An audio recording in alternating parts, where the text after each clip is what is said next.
Hey guys, what's going on? Welcome back to Sid's Builds. In today's episode, I have a sweater and a company that I would like to shout out, Bokomo.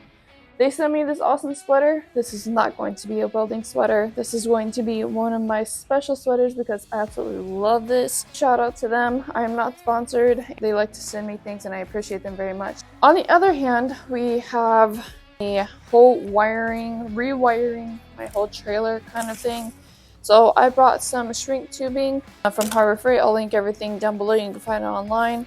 These wire connectors, you put heat on the ends of them and they make them waterproof. But I also just bought the tubing just for extra support for that. What I also bought was some plastic to go around the wiring because I have C channels for my wiring and I just want them to be more protected.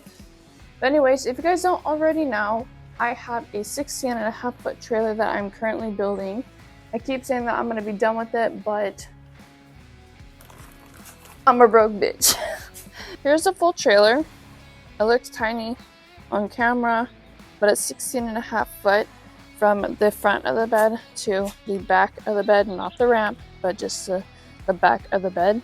This whole thing I bought on Facebook Marketplace, at least the frame of it. It used to be a boat in the making, and the whole story behind it was the father didn't want to do anything with it anymore, so he gave it to his son and his wife, and they didn't want nothing to do with it, so they put it on Facebook Marketplace and I got it off there. What I did was I put diamond plate on the fenders, right? These are all custom, and then that one's all custom. It's also going to have some hard paint on it. It already does kind of, but this one here is going to be painted. That one's already kind of painted, but I'm going to make it more black. For the rub rails right here, got them installed, and then these here are also C channel, just cut up into 2-inch sections, 1.5 inch, 1 3/4. And then I also put a rub rail on the side, and I'm probably going to end up moving these, but I don't know yet because these here stick out and then this here sticks out. For the ramp, it still slides out just fine. This here is just up.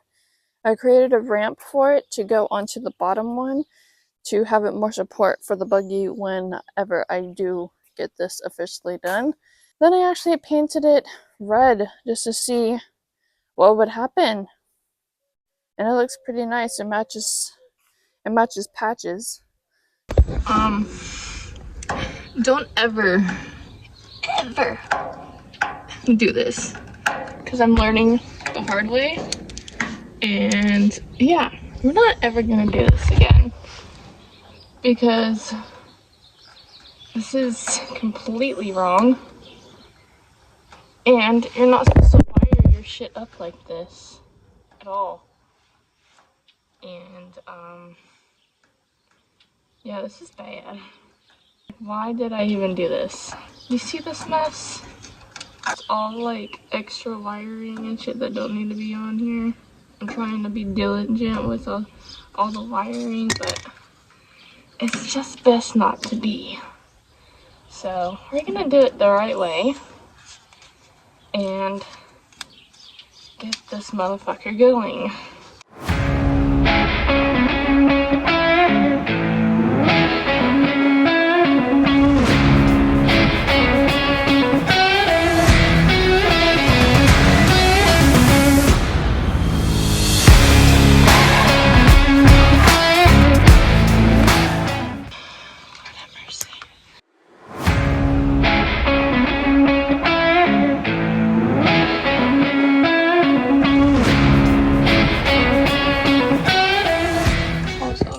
Shit. It's gotta go. Ouch, ouch, and I just poked my burn spot. That fucking hurt. And now we have these here.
electrical stuff going on right here. You guys can see it right up here. I'm just sneaking this here up and putting this wire on the inside. Like sneaking it up right in here. And then it's gonna go on the inside, and we're gonna go inside the fender well itself and just feed it on in. Now the reason why I put this here like this here, and to connect all of it for extra protection.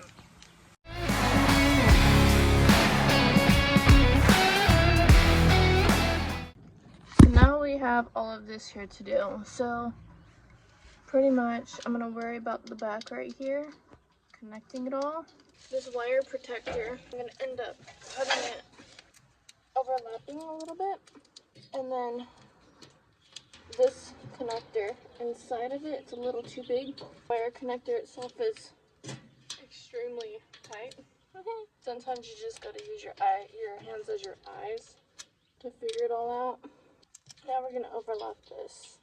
So we're gonna open her up and then put her on. And I'm not going to let go because I just did all that. See how it like closes nicely? Not gonna worry about this side. I am going to be putting this side here on first. Wrap both ends where it ties off right here.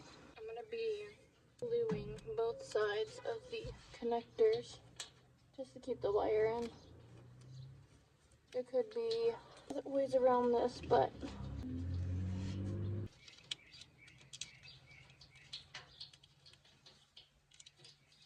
and that's that. And then the ground will go up here. It'll go there. But for now, this is all she wrote.